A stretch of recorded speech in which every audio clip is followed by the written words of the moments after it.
Olá, espero que vocês todos e todas estejam bem. Hoje nós vamos tratar de remuneração e salário. Aliás, tema talvez mais relevante no contrato, na perspectiva da classe que vive do trabalho, né? Afinal de contas, quem trabalha, como regra geral que comporta poucas exceções, somente o faz porque quer salário. No sistema capitalista, o trabalhador só tem tempo de vida para entregar, para dispor no mercado, e essa disposição de tempo de vida deve ser remunerada, né? O essencial para a vida digna do trabalhador é que seja bem remunerado o tempo de vida que é entregue, que é posto à disposição daquele contratante. Então, nós vamos tratar desta relevante cláusula contratual, desse relevantíssimo instituto jurídico trabalhista, que é o salário, ou como queiram, remuneração e salário, enquanto institutos diversos. E o primeiro problema que nós enfrentaremos aqui diz respeito às conceituações. Vocês verão que nós temos um problema técnico, jurídico, a ser resolvido no que concerne à melhor conceituação, distinção entre essas duas figuras, de remuneração e de salário. A legislação não nos ajuda muito a estabelecer conceitos, a estabelecer distinções. A doutrina não está pacificada com relação às terminologias. A jurisprudência tende a ser simplória com relação a isso, e aí não tem problema, porque o papel da decisão judicial não é estabelecer conceitos, né? O papel da decisão judicial é resolver o conflito. E aí nós temos, naturalmente, boas soluções de conflito, como regra geral, mas um descuido, que também, repito, não vou criticar, com relação à melhor terminologia. Então, nós não temos aqui um apoio da legislação, nós não temos pacificação doutrinária, e nós não temos um cuidado jurisprudencial com relação à distinção entre remuneração, salário. E aí isso nos obriga, normalmente, a estabelecer um padrão por autor. Cada autor, em sua obra, estabelece seus conceitos, fixa as suas distinções e, a partir disso, leciona, né? Segue essa linha conceitual em toda a sua obra. E aqui, mais uma vez, permitam-me indicar o meu curso de Direito do Trabalho, publicado pela editora RPM. No meu curso, vocês vão ver que eu sigo, e eu vou mostrar aqui para vocês, o disposto na Convenção número 100 da OIT, da Organização Internacional do Trabalho. Mas é uma opção que não é majoritária na doutrina, que não está contemplada minimamente na jurisprudência, mas eu preciso de um suporte, aliás, eu preciso de um ponto de partida para que eu possa me comunicar com vocês em relação ao que seja salário e o que seja remuneração, porque senão nós ficaremos numa esquizofrenia aqui, cada hora dizendo de um jeito, e isso não é científico, né? Vamos começar então. O que a lei diz para nós? Pouco. Artigo 457 caput diz que a remuneração é igual à soma do salário mais as gorjetas. 457. Abram aí a CLT de vocês, vamos lá. É bom que vocês tenham sempre, né, gente? O computador aí com a CLT aberta. Melhor é o site do Planalto, porque a atualização é diária. 457 caput. Compreendem-se na remuneração do empregado, para todos os efeitos legais, além do salário devido e pago diretamente pelo empregador, como contraprestação do serviço, as gorjetas que receber. Temos aqui, então, um problema. Se para o legislador remuneração é igual salário mais gorjeta, o que é que nós temos para a grande maioria da classe trabalhadora que não recebe gorjetas? Nós temos que salário é igual remuneração, né? Se eu tiro dessa soma, dessa expressão, desculpem, a parcela gorjetas, vejam aí, ao lado, esse roteiro. Se eu tiro a gorjeta, sobra salário igual a remuneração. E não me atende, pelo menos a mim não atende conceitualmente. Para outros, ok. Bom, então se a legislação não me atende, eu tenho que buscar outras possibilidades. Na doutrina, na jurisprudência, uma conceituação doutrinária, uma conceituação jurisprudencial. Há quem diga, então, diante do que está posto na lei, que são sinônimas as expressões salário e remuneração. Tanto faz eu dizer salário ou dizer remuneração. Repito, isso não me atende, atende a alguns autores, isso atende a muitos julgadores, mas a mim não. Outra distinção também decorrente da lei é uma distinção de gênero e espécie. Aqui, melhor, antes, né? A que segue a lei de origem do pagamento, antes dela, gênero e espécie, e essa me atende. O salário seria uma das espécies do gênero remuneração. Então, o gênero remuneração, ele guarda, ele comporta, ele tem muitas espécies. E nós vamos ver aqui em outro vídeo. Nós vemos aqui em outro vídeo. A espécie salário, a espécie adicionais, a espécie gratificação legal. Então, outras espécies do gênero remuneração, sendo salário uma delas. Aqui me atende essa distinção. A terceira possibilidade doutrinária jurisprudencial é de origem do pagamento. E aí, sim, desta vez, mais uma vez, com respaldo legal. Salário seria tudo o que tem como origem o empregador. Então, salário seria o que o empregador paga. E remuneração seria aquilo que terceiro paga. Também não me atende, não gosto dessa distinção, acho equivocada. Bom, então vamos estabelecer, eu vou estabelecer o meu conceito. E aí, se você for seguir aqui o curso, você vai seguindo com esse conceito. Se você for buscar a teoria em outros autores, você vai ver, obviamente, outros conceitos. Natural que seja assim. Muito bem. Para mim, salário, nós vamos ver isso exaustivamente neste vídeo e em outros. Salário é parcela contraprestativa elementar tendente à contraprestação por tempo de vida entregue pelo empregado em proveito do empregador. Então, o salário é uma parcela contraprestativa elementar tendente a pagar por tempo de vida. Remuneração seria um complexo de parcelas, um conjunto de parcelas remuneratórias decorrentes do contrato. Isso nós vamos vendo ao longo deste vídeo. Bom, eu disse anteriormente que eu prefiro o conceito singelo, mas muito claro, objetivo, correto, da Convenção número 100 da Organização Internacional do Trabalho, em seu artigo 1A. Embora essa convenção trate sobre igualdade de remuneração, eu utilizo o seu conceito para todos os fins e não só para os fins da igualdade. Mais uma vez, é uma escolha teórico-doutrinária minha, não vincula a ninguém. Mas é uma forma de comunicação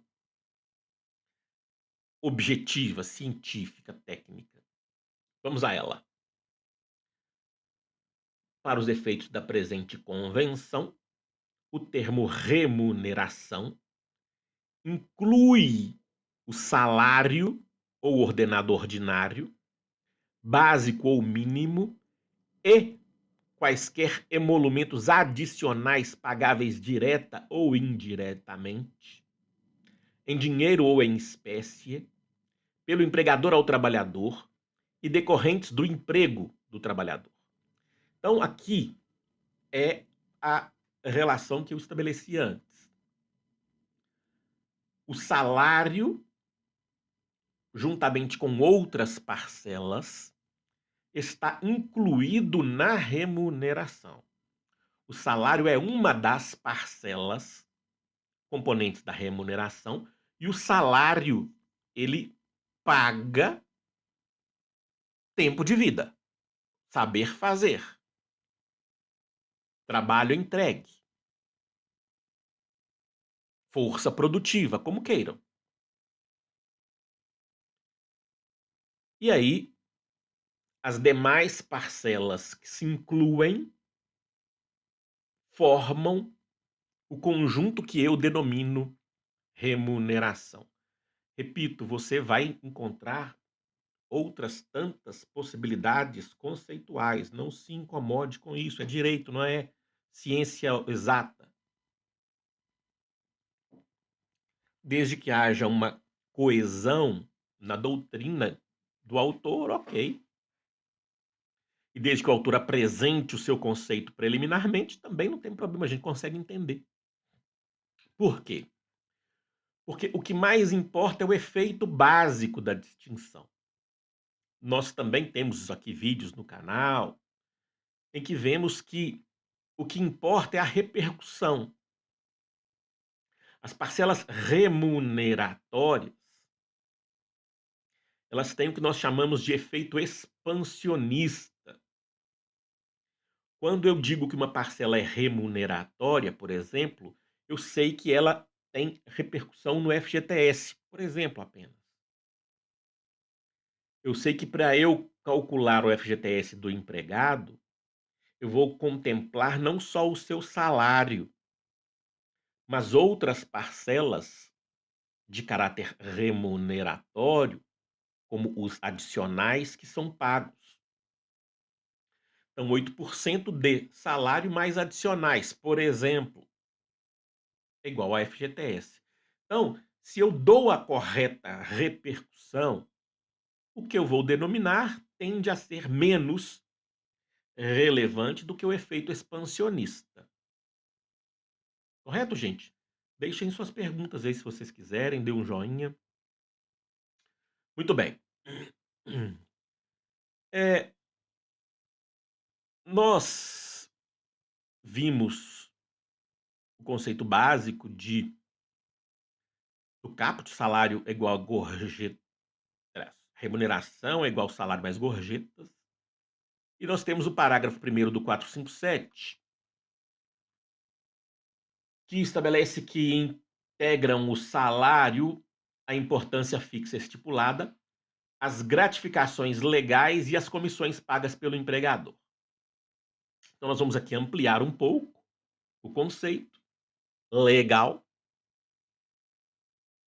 para dizer que o salário também contempla gratificação legal mais comissões. Eu vou discordar de novo em perspectiva científica, terminológica, técnica, e vou dizer que comissão é meio, modo de pagamento de salário, modo, melhor dizendo, de pagamento de salário. E vou dizer que gratificação não é salário e sim parcela remuneratória. Mas nós vamos desenvolvendo isso ao longo deste vídeo e de outros. Então, por enquanto, a regra legal para o legislador, o salário contempla gratificação legal mais comissões. Para mim, não é isso. Para mim, comissão é um modo de pagar salário. Eu posso pagar por tempo, por comissão, por produção, por tarefa. Então, é modo de pagar. e não soma, como diz a lei. E vou dizer também que gratificação legal não é salário, e sim uma das parcelas remuneratórias possíveis de integrar, obviamente, redundante aqui, remuneração. Com relação às denominações, aí na linha doutrinária do professor Maurício Godinho Delgado, ok, aqui não teremos divergência doutrinária relevante aqui. Ele divide as denominações em impróprias e próprias. Como denominações impróprias, temos aquelas que são de direito previdenciário. Portanto, não são propriamente salário em perspectiva trabalhista. E deles não tratarei, porque são institutos de direito previdenciário. Salário de contribuição, salário família, salário maternidade. Cuido das denominações próprias de salário em perspectiva trabalhista. Salário mínimo legal, que vocês todos conhecem, da matriz constitucional do artigo 7º, inciso 4. Salário normativo, que é aquele decorrente de acordo coletivo de trabalho ou convenção coletiva de trabalho. Portanto, norma jurídica autônoma coletiva sindical, estabelece salário normativo, também conhecido como piso da categoria. Salário básico ou salário base, que é fixado no contrato, portanto, cláusula contratual. O empregador, ao admitir empregado, fixa no contrato salário base ou salário básico. Salário isonômico, temos vídeo aqui também no canal, decorre de equiparação salarial do artigo 461 da CLT. Essa regra fixa as situações em que o empregador é obrigado a pagar a 2 empregados igual salário. Salário equitativo, também temos vídeo aqui no canal, previsto pela Lei 6.019 de 74, especificamente quando diz da pouco relevante figura da terceirização de trabalho temporário, que é diferente da terceirização permanente de trabalho ou terceirização de prestação de serviços. Para isso, pessoal, vídeo aqui no canal sobre terceirização. Salário substituição, do artigo 450 da CLT, que estabelece o seguinte: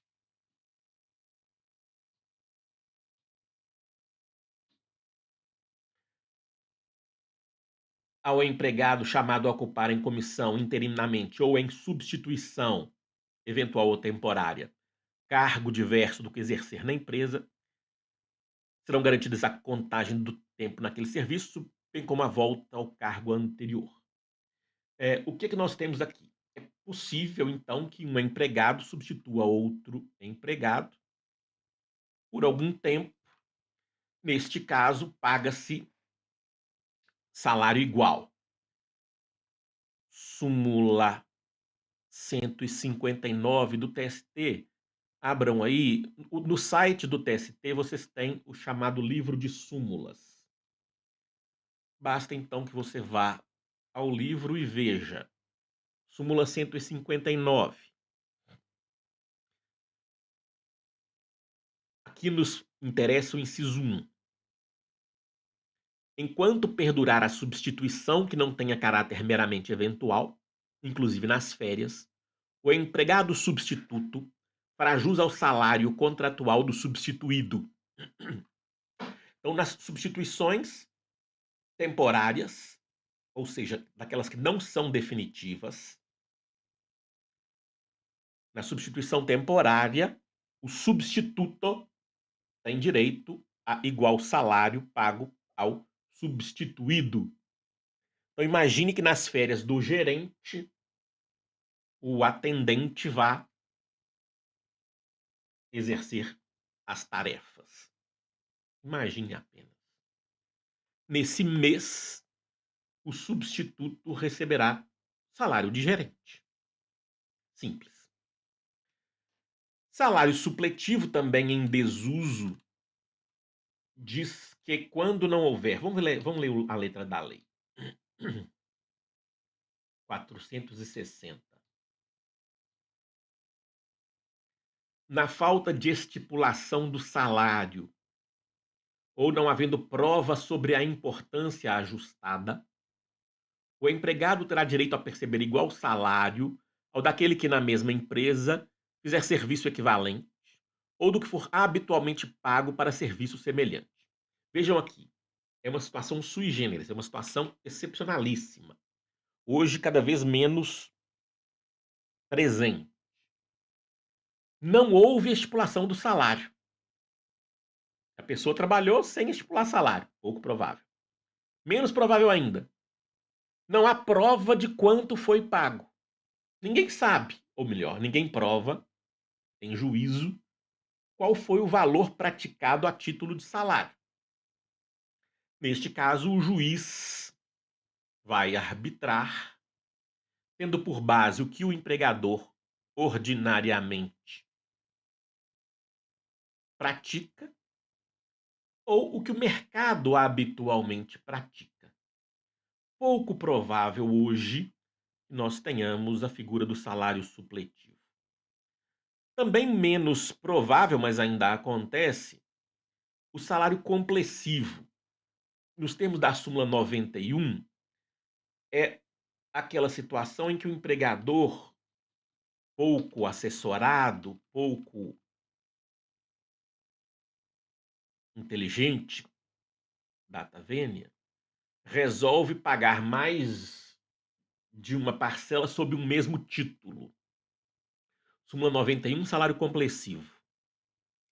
Nula é a cláusula contratual que fixa determinada importância ou percentagem para atender englobadamente vários direitos legais ou contratuais do trabalhador. Então, aqui, o empregador chama várias parcelas de um título só. Ele engloba vários direitos em uma única parcela. Se ele faz isso, ele vai ter um prejuízo significativo se for provado em juízo o salário complessivo. Cada parcela deve ter sua rubrica própria no contra-cheque ou no recibo de pagamento de salários.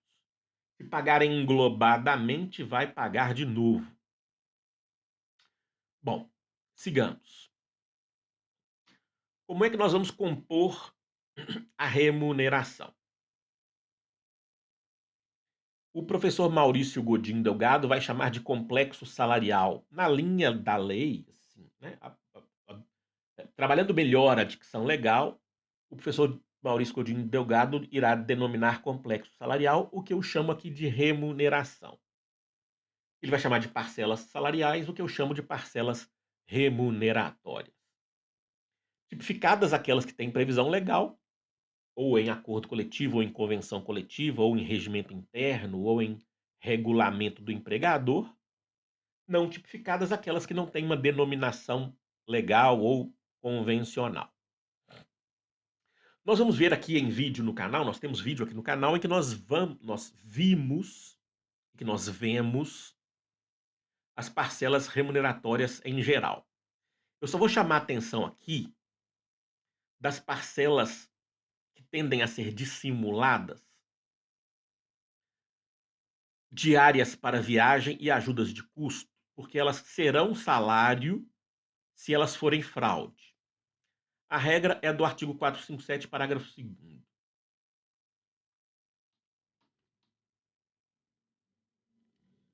As importâncias, ainda que habituais, pagas a título de ajuda de custo, auxílio alimentação vedado seu pagamento em dinheiro, diárias para viagem, prêmios e abonos não integram a remuneração do empregado, não se incorporam ao contrato de trabalho, não constituem base de incidência de qualquer encargo trabalhista. Muito bem. O que o legislador disse é que ajuda de custo e diária para viagem não são parcelas remuneratórias.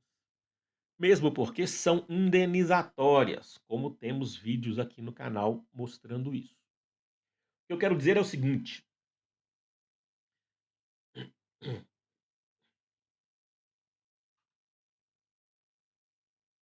Se realmente há uma ajuda de custo, se realmente houve um custo suportado pelo empregado e o empregador fez o seu ressarcimento, então, ok, essa ajuda de custo tem caráter indenizatório, de recomposição do patrimônio. O empregado suportou um custo, um ônus, e o empregador fez a recomposição, ressarcimento. Diária para viagem, mesma coisa. Pouco importando o seu valor, se o empregado viajou para cumprir tarefa do contrato e recebeu lá dinheiro para passagens, alimentação, hospedagem, deslocamentos, isso é indenização, isso é recomposição do patrimônio do empregado para que ele não tenha que pagar para trabalhar. Logo, não é mesmo parcela remuneratória, não são mesmo parcelas remuneratórias, porque não são contraprestativas. Eu não recebo diária para viagem nem ajuda de custo, porque eu trabalhei ordinariamente, e sim porque eu estou recompondo meu patrimônio. Logo, parcelas indenizatórias. O problema é que são essas duas parcelas, muitas vezes, veículo de fraude. O empregador lança lá no contra-cheque ajuda de custo, mas não teve custo nenhum. Só para ele poder reduzir o impacto dessa parcela na remuneração, no FGTS, no INSS, nas férias, no 13º, no repouso semanal remunerado. É uma fraude comum, é uma fraude conhecida. Eu lanço como ajuda de custo, que é salário. E aí, eu gero uma presunção legal favorável ao empregador e fixo o ônus da prova para o empregado. Ele que tem que provar que não houve custo a ser indenizado, que não houve viagem a ser indenizada. Mas em síntese, e temos essa análise em outros vídeos aqui no canal. Em síntese, se de fato houve um custo e ele é ressarcido, ele, empregado, é ressarcido, ok. Não é remuneração. Se houve uma viagem de trabalho e os custos da viagem são ressarcidos, ok, não é parcela remuneratória. Agora, se essas duas parcelas são veículo de fraude, elas são salário. Por fim, como eu adiantei, as comissões, para mim, são salário, mas uma forma de pagar salário. Eu posso pagar salário por unidade de tempo, por unidade de produção ou por unidade de tarefa. Temos vídeos sobre isso aqui no canal. Temos isso muito claramente no meu curso de Direito do Trabalho da editora RTM. O que é comissão? É um salário por unidade de produção. Se eu produzo uma venda, e se eu sou comissionista, eu vou receber porque vendi, porque produzi essa venda. Então imagine que um vendedor comerciário, numa loja de roupas, receba 1% de comissão sobre cada venda que faz. Então, o seu salário é pago pela produção. Então, aqui a comissão é uma forma de pagar salário. Ao contrário do que diz o legislador, que seria uma soma. Bom, o comissionamento pode ser puro ou misto. Puro é o que eu disse. Eu recebo 1% sobre as vendas que eu faço. Só. A título de salário, só tenho o meu comissionamento como forma de pagamento por produção. Beleza. Lícito. Pode ser misto. Eu posso receber uma parte do meu salário por unidade de tempo e uma segunda parte cuja forma de pagamento é a comissão. Por exemplo, eu recebo R$ 500 por mês de salário por tempo, mais 2% de comissão sobre as vendas. exemplificativamente. E aí o comissionamento será misto, parte comissão, parte tempo, parte produção, parte tempo. Duas formas lícitas de pagar salário. O comissionamento, então, ele impõe, na prática, um salário variável, né?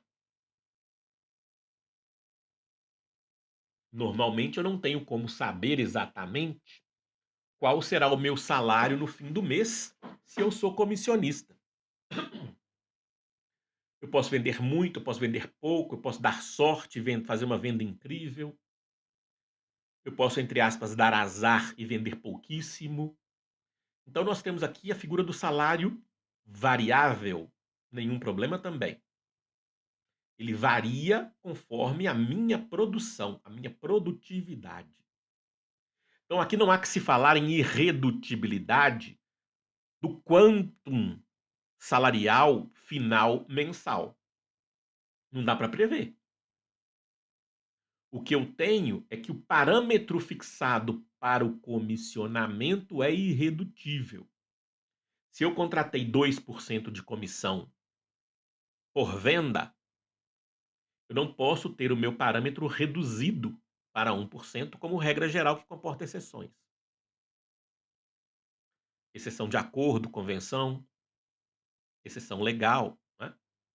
Mas a regra geral é que o parâmetro é irredutível, ou seja, se eu contratei 2%, é isso e não menos. A expressão final mensal em reais do meu salário, essa sim é variável. O meu parâmetro não é variável. Ele é irredutível. A doutrina contempla outras exceções que você pode ver no meu livro, no livro do professor Maurício Godinho Delgado. Não vou aqui tratar. É garantido ao trabalhador comissionista o salário mínimo ou o piso da categoria. Lembrando que o salário mínimo no Brasil é o salário mínimo hora. Então, embora o comissionista não receba por tempo, ele tem direito ao limite de jornada, não superior a 8 horas. Vídeos aqui no canal também sobre isso. Então, garante-se a ele o salário mínimo hora ou o piso da categoria, se houver. Aqui nós temos um outro problema com relação ao comissionamento, que é o da Lei 3.207 de 1957. Eu tenho cá minhas dúvidas sobre a sua recepção ou não em 1988, mas a jurisprudência não tem dúvida, vem aplicando. Então, se a jurisprudência aplica, vamos a ela. No Brasil é muito comum que o cliente do empregador compre a prazo. Então pense que seu empregador vendeu uma geladeira para o cliente dele, aliás, que você, vendedor, vendeu uma geladeira a prazo, 12 meses. E aí o cliente vai lá do carnezinho pagar em 12 prestações. A lei permite, Lei 3.207 de 1957, que o seu patrão pague a sua comissão em 12 vezes, de acordo com o que o cliente paga, de acordo com o recebimento das parcelas.